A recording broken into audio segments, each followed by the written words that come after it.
Hello again, everyone, and thank you for joining me. I'm coming to you a day, actually 2 days earlier than normal. I stated earlier that I would be putting up content on Saturdays. A lot of the time I come to you on Friday.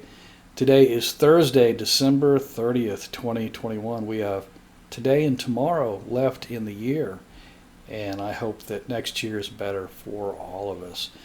So, today I'm going to wrap up the next three suggestions in how to beat the narcissist at their own game.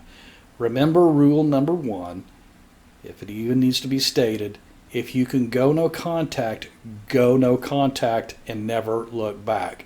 However, if you are trapped in some sort of situation that calls for you to have to be in some sort of contact with the narcopath or the egopath, the narshole, the narcissist, the NPD, cluster B personality disordered person, then you may want to employ some of the suggestions. I guess this would be number 7. Play on the fears of the narcissist.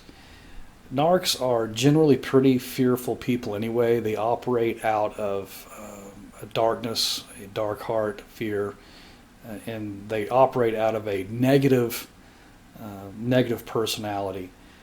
That doesn't mean that that's our responsibility. It doesn't mean that we do these things just for the fun of it. If you are unable to go no contact, remember, if you can do, but if you can't, you may want to bare your teeth a little bit to the narshole, to the narcissist, that let them know that you really aren't going to put up with much more of their antics, that you may strike back. I, for one, am, if you can't go no contact, or if you have something that's yours, that's rightfully yours, something to gain, or something that you would lose, something that would keep you having to deal with them for the time being, you have to weigh those options out if it's good for you or not. It depends on what it is, depends on your situation. They're all different. If you can go.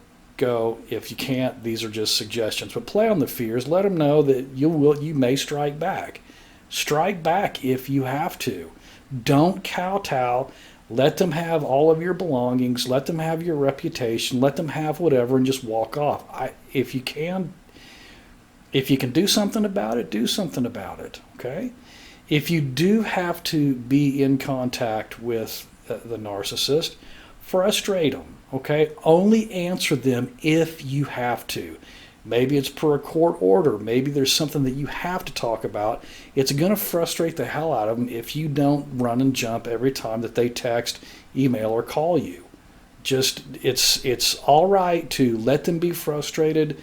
I can't really delve too much into. You can get creative if you really want to frustrate someone, so that you get them busy doing something somewhere else, so that it takes the heat off of you. If you're tired of dealing with them, it's okay to take a page out of their book once in a while. I'm not saying to make a sport out of this. This isn't fun and games, and some of this is kind of delicate. If it's not for you, don't do it, okay? But if you have to be in contact with them, play on their fears. Let them know that you will strike back.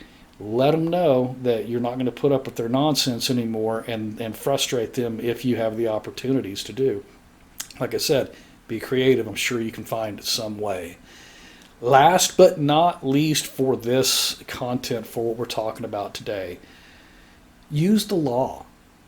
How many times has a narcissist done things that are really outside the law, that are illegal? Slander, that is illegal. You can't go around ruining people's reputations and costing them business relationships or friendships. You can't do that. Some of these things are illegal.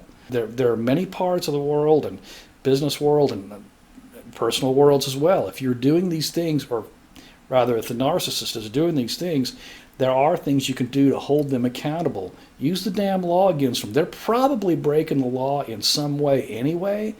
And if you go back to some of the other suggestions and you watch what they're doing, they're probably doing something they're not supposed to be doing. And if you let them know that you better watch them. You watch them tuck tail and run. That's what this is about anyway. This, like I said, if you just have some cursory romantic relationship where you don't have a marriage contract, you don't have kids or communal property, get the hell out of there and don't look back.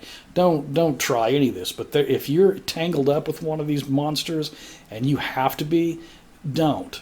It's enough of letting them get by and get away with doing abusive, nasty things to people. And you know what? You're not doing anybody a favor by letting them get away with it. Okay? So if you have to, bare your teeth. Show them that you'll go to the mat. Okay? Number 2, go ahead and frustrate them. Don't let them put up with that where you have to run and jump every time that they email and text you and call you. It's not part of the plan if you're trying to go no contact, and use the law against them. Okay, these are things that you can do to mitigate the damage that the narcopath has done to you and to your life, and it starts to set boundaries for them so that they know that you really aren't a force to be you are a force to be reckoned with, that you are not to be played with any longer. I, for one, am one of those that will fight you. Don't even mess with me. Don't F with me. I will go do it. I have no problem in going to the mat to defend what is rightfully mine, or get back what I think belongs to me. So anyway, all right. On that note, earlier this year I mentioned that I was going to be doing some other content. I mentioned that it would be like a documentary, and it's kind of sort of like that. Some people wrote in, it's been a long time since I've looked at the emails. Forgive me, a lot of them are lost. If you would like to have, if you'd like me to put some of your story into it, this is what I'd like you to do. Email me, keep it brief, the points that you would like to make. Please use paragraphs and be concise if you can. And let me know if it's okay to use your initials and the city or state where you're at. If not, it's okay to say that you remain anonymous. I spent the last week and a half emailing out long-time subscribers, seeing how y'all are doing. I didn't realize there's a lot of you out there. This is very cool, and so I'd like to hear from you if you would like to be a part of this endeavor. Be aware, though, that I just started this last couple of days, and I probably won't be done and ready to put this out until probably the beginning of summer. So we're looking at about 4 or 5 months from now, maybe 6 tops. But I think that if you get what you like in to me fairly quickly in the next week or two, because I'm probably going to put them in a folder by themselves, and it's okay if you don't do it this week or two, but just I'm trying to make a go at this to have some sanity while I put it together. So anyway, for an insane topic of the what it's like to be abused by a narcissist or an egopath. So again, I appreciate the emails, the suggestions. If you'll get them into me, let me know. And don't be disturbed or put off if I don't use everything, or if I edit things in a way so that it fits in with the project. So, all right, listen. I hope you all have a great new year. It's good to see you again, and I'm going to go and sign off now. Happy New Year, and I hope to see you all again real soon. Thanks.